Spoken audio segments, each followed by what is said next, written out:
Dante Hale, so like one of the things about my podcast is we talk about the technologies and the different strategies people can use to promote and record their podcast. And you're my first time doing something digitally. What is this that we're using right now? This is fancy. It's a app called Riverside.fm. Dang. And you use it through Google. It's particularly through Google Chrome, but you can get. I got the Pro membership, and so I have yay many hours a month that I can record my stuff. I can do live streams straight to my YouTube, which we're gonna do that for the podcast Harsh Words with Friends. We're gonna do that on MLK Day. We're gonna do a YouTube live stream. People through this, people can call in and interact. So it's pretty good overall. Yeah, pretty good overall. Dude, this is like a freaking I feel like I'm calling in to CNN or something like that, man. I have like media, like I could like put cheering in, laughing, drum roll, shit like that. So how long you been using this app for stuff, man?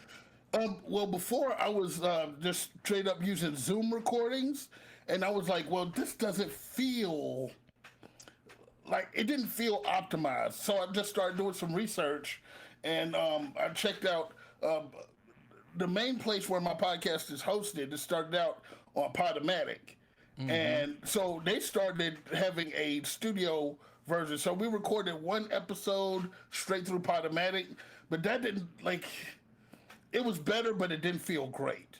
Yeah. And when I found came across Riverside.fm, I automatically was like it just felt intuitive, and I was like, oh, this is it right here. I like that I didn't have to install anything on my computer. You just sent me the link, and I clicked the link, and here we are. We're talking. Yeah, that's another thing. Like with Podomatic, you're limited as far as guests you can have on. You're limited, hey, this podcast started in 2012 on fucking Blog Talk Radio, where you would use your cell phone as your mic, and your soundboard would be on your computer. And so this is far less janky than that. Wait, so the name of your podcast is Harsh Words with Friends. I love the name of your podcast. I love the graphics you guys have and all that stuff. How long have y'all been doing this one? Honestly, this podcast has been much like my life. It's had like 6 different existences. It started as a conversation between me and 2 of my high school best friends, and I was like, somebody's got to hear this, man. And podcasting was just starting to catch on, and so we started doing it. And then they, of course, got distracted and kind of wandered off, like squirrel, oh, something shiny, And then, so then I kept going, and Michelle Poole became my next co-host, and then she got married and moved away.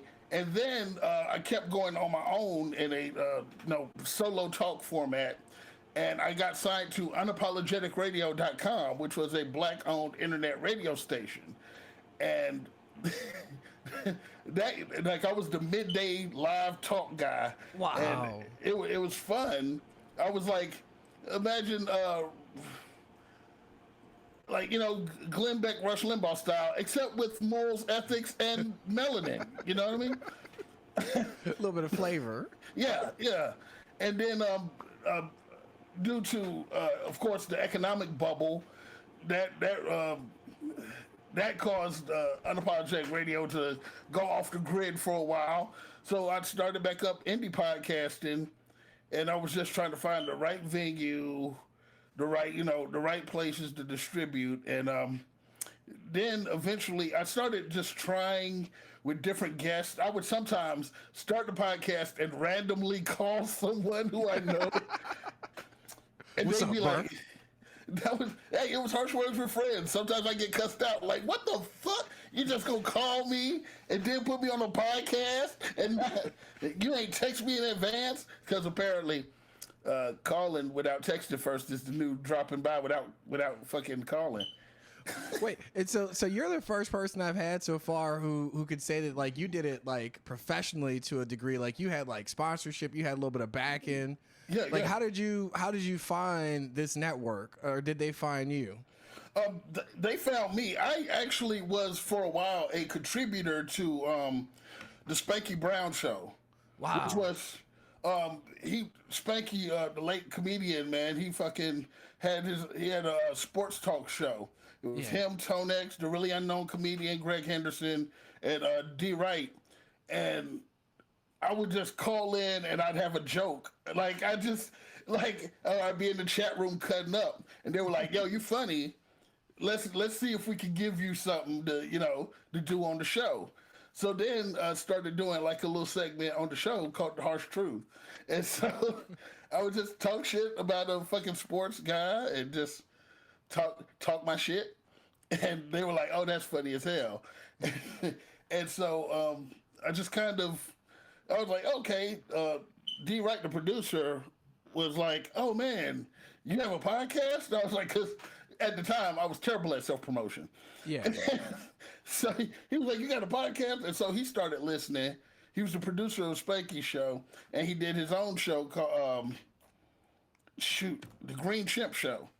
And so when he started up, of course, the Green Chip Show was like the flagship show for the thing, and I was the midday, and like, man, it was fun. It was fun. Man, that is incredible. So like, and also like, I noticed it like with your podcast, like you really have it down packed, like with your distribution and stuff like how'd you like, I just post mine on YouTube. So, like, I don't even know anything about hosting or promotion. I don't know anything about that. Like, how did you pick your host? Like, isn't that like, I'm not even sure what a host is. Well, they're like Podomatic and Anchor give you options to. It's like, okay, not only can you distribute here on Anchor or Spotify or on Podomatic, and so it gives you a list that you can submit to. Yeah. It's like submit your podcast to all these, and you could also we have listeners in West Africa, we have listeners in France and Spain, because we go to those extra hosting places that they offer. Like, your podcast is everywhere, man. Yeah. It's like, the funny part is we have a small but committed fan base. Like, and honestly, real shit, it's so funny because people go, well, there are podcasts that, like, we recently had some guests on who I've been listening to for years now. Rod and Karen Morrow from the Black Guy Who Tips podcast. Wow. And we had them as guests, and we were like, yeah, this is like a big get for us. And they were like, yo, we listen to your shit every now and then. Like, yo, you added to the list of stuff we listen to. I was like, what? You've heard of us? Seriously? I'm like, fuck yeah. It was dope. Like, and they are not only like, were they a big get for us, but they were inspiration and proof positive that you can start with, shouting into the fucking void, and eventually people will come on board. They're to the point now where they are pretty much fully funded by their crowd, their audience. Dang. Between their Patreon and just donations from their crowd. I'm like, because right now this is all out of pocket, man. Yeah, and so is that like something you have in the future? Some crowdfunding, some Patreon, some love like that? Yeah, we're trying sponsors possibly. Yeah, we're trying to expand to YouTube, and so that they'll be able to visibly see us. I'm trying to expand to a Patreon. I'm trying to find more people to do different podcasts with, like maybe like me and someone doing a gaming podcast or a sports podcast, and so that provides additional content. So you're gonna be like a mogul. You're gonna start like your own podcasting empire. Well, I don't know if we can call it an empire. We'll say a podcast network, a modest podcast network. Because right now, the listeners I do have is a modest amount. So not like the British Empire, but like the Portuguese Empire. Just a little something, little something. Well, like the Dutch. It's like two places, like two. two places out here. We saw him on Patreon or YouTube, and that was. But I can't even tell you what a Dutch flag looked like. If you show me a Dutch flag right now, I don't know what state, city, I don't know what that flag is for. Nobody know what the fuck the Dutch do right now. It's like, are them the niggas with clogs? Is that them? Like, I was at a comedy show and somebody was talking about Dutch people, and I go, the only thing I know about Dutch people is they also eat crawfish. And somebody goes, no, that's Sweden. I was like, okay, I don't know shit about Dutch people. The only thing I know about Dutch is that they called Schwarzenegger Dutch in Commando. That's it. That's all I know. I was like, really? His accent sound Dutch? Is that what it? Come on. Wait. And so, like, is your podcast partner, is she remote or is she in New Orleans? Or like, how do y'all do that? She's remote. She's in Minnesota. Minnesota? Yeah. How did that even happen? Y'all just like old school friends, or y'all met on the road comedying, or what? We actually met through a Facebook group. What? And like, she happened to be like level-headed, but sometimes funny. And I was like, okay, I need somebody to balance me out. Like, to be like the yin to my yang. Because like me and Michelle, when we were like, it was just, it'd be that like, sounds wild. It'd be like, oh, we forgot how long we went. Like, we'd be on one topic for an hour just going back and forth, ping-ponging jokes. It's like, oh, no, that's not how it's... Like, it's funny to hear, but we didn't get any of the other stuff in that we wanted to get in. So, like, if she's a nice balance to keep me grounded and keep me from, going full ridiculous. Yeah, man, this is awesome, bro. I'm just like so impressed by this Riverside FM thing. I was sort of hesitant because I'm used to using Zoom, and this is way better than Zoom. This is just incredible. I was trying to do like a screenshot. That's when I was messing with my computer earlier. Yeah. I see you got like a nice little setup. Like, how do you ever do in-person podcasts, or is it just always virtual? Well, I was doing in-person stuff before, especially with the comedy traveling. We'd be in the hotel room and just record. But since the pandemic, man, it's been all virtual. Yeah. What kind of setup are you working with over there? What kind of equipment you working with? I'm not gonna rob you. You good? I gotta look. I'm telling you, you can take everything I have and owe money. You can see it. I got a Blue Yeti mic. Nice. I just got my little arm here. I just got in because before it was sitting on the table. Now I just got my little mic arm here. Nice. I have a ring light and a laptop. That's pretty much it. PC. So you got the classic Get To It, Get Money podcast setup. That Blue Yeti. That's the Get Money setup right there. Yeah, and what's crazy is before I had so much more gear. When I was doing, I had a fucking soundboard. I had to it was very much sound. I had to learn sound engineering to run my soundboard on this end, and so it was. I still have that soundboard. I'm like, I'll never forget. So like, how many episodes of Harsh Words with Friends, or just total podcasts where you were the lead person? How many episodes would you say you've produced? 367.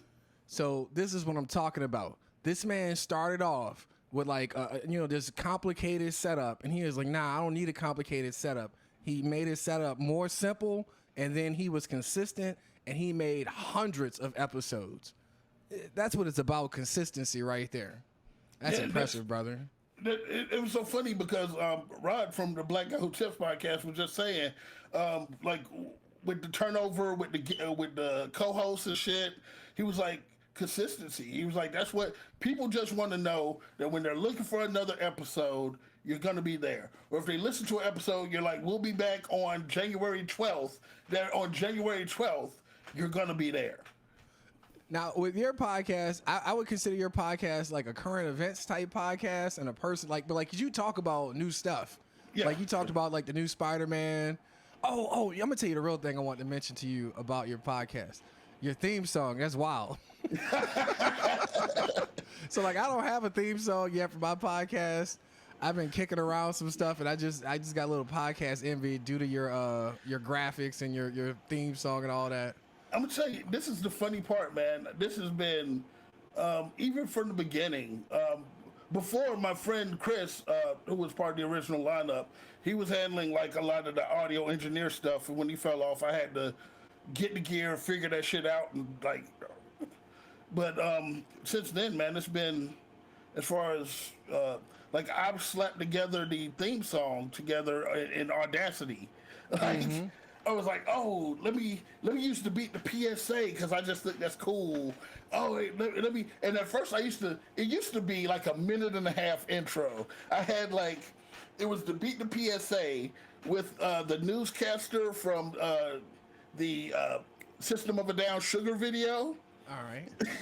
I don't know if you've ever seen. You look at that video, and they have a newscaster, and at the beginning, he's like the war in this place, and they tell you that they have you running in circles from 9 to 5, but from 5 to 9, you're mine, and like it does like this weird demonic switch, and I felt like it was dope, but then somebody was like, "You're not gonna hang on to nobody for a whole minute and a half for your intro, homie." So I started cutting it down, and I combined it with Dead President Onyx, Last Days Reloaded, and then the last part is actually the original song, which was suggested by my boy Chris, which is a song by a guy named Just Dave on YouTube, which is a song made up strictly of Mike Tyson quotes. Nice. I love Mike Tyson quotes. The song is. I got something random. Did you know that song you sampled, PSA? So you know how it's got like the talking parts where it's Just Blaze talking or whatever? Did you know that those quotes are Dick Gregory quotes? What? I did not know that. Bruh, I was listening to an old Dick Gregory album maybe like 2 years ago, and I was like, man, why he biting Jay-Z? I was like, oh. You're like, damn. I was like, I'd heard that Jay-Z song a million times, did not know, and I just felt the need to push that so all the comics, at least all the black comics are aware that Jay-Z would be whirling around listening to old school Dick Gregory. That's so awesome, bro. When I say that Dick Gregory was an influence on everyone, like there are white comedians who I know personally who are like, yo, I listen to old Dick Gregory, or I know one white comedian who I got to know in Virginia, who just good dude, and his style, he emulates Red Fox's early days when he was like martini in hand, lounge comic. And so he's like, yo, I just love that style, and that just influenced me. Like his pop would just listen to Red Fox joints. Man, I love all them because like those dudes, like they weren't afraid to let it breathe for a while, and they might go a minute, 2 minutes by the laugh, and then it's like, okay, this guy just talk, then it, and just hit him with a bunch of laughs in a row, and go, I just want to show y'all I could do that. Now let me go ahead and finish my conversation. That's actually one of the ways they've influenced. Like I feel like when I go out to do comedy, we're having a talk. We're having a talk. I just happen to be the moderator and in control with this mic. But I'm gonna let you know that this is rooted in, like, because it's a talk. This is rooted in real life. This ain't just a joke, an observation. I'm not gonna get, well, what's up with airplane food? Well, you know. Hey man, I love saying what's up with airplane food. I'm gonna go out to a comedy spot tonight and go to the grocery store. I'll tell you about the grocery store, guys. Yeah, actually, I quoted one of your jokes to someone the other day in regard to the Saints game and the grocery store.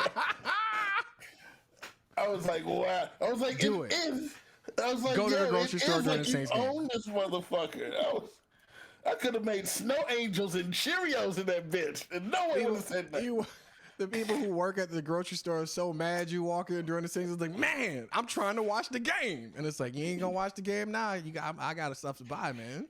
It's like, don't even. I walk in. I'll be like, don't worry about me. I ain't gonna fuck up nothing. Y'all just keep watching the game, and I'll be fine. Just watch the game. Just watch the game. I have a couple steaks in my belt underneath my shirt when I walk out this bitch, but that is neither here nor there. Fuck a corporation. People over corporations. They already don't pay people at Walmart enough to stop shoplifting. They definitely don't pay them enough to stop shoplifting during the Saints game. Exactly. Ain't no amount of money in the world. They're like, nope. Nope. It's like, look, when they catch you, be like, Sam Walton don't give a fuck about you. Sam Walton don't give a fuck. Well, this is actually the longest episode I've had. I'm gonna go do my end of thing where I tell people what I'm using. I'm using my little Sony CX405 camcorder.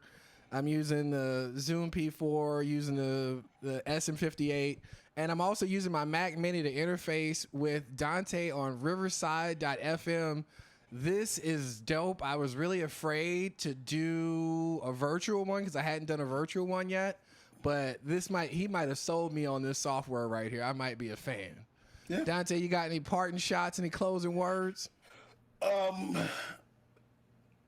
Just like in regular life podcasting, there is one ingredient that really helps you with your consistency. Not only consistency as far as being out there, but consistency of product. And that element is spite. When someone tells you you can't, fuck you, watch me. I agree with that. Yes. F you, watch me. Yeah. That's been Dante Hale from Harsh Words with Friends on the John Reynolds Walk the Crowd podcast about podcasts. This is me being gangster and spiteful. It's the perfect tone. Perfect. Did I do it right? You did it exactly right, sir. Okay. I hope we save this. You can stop it. All right.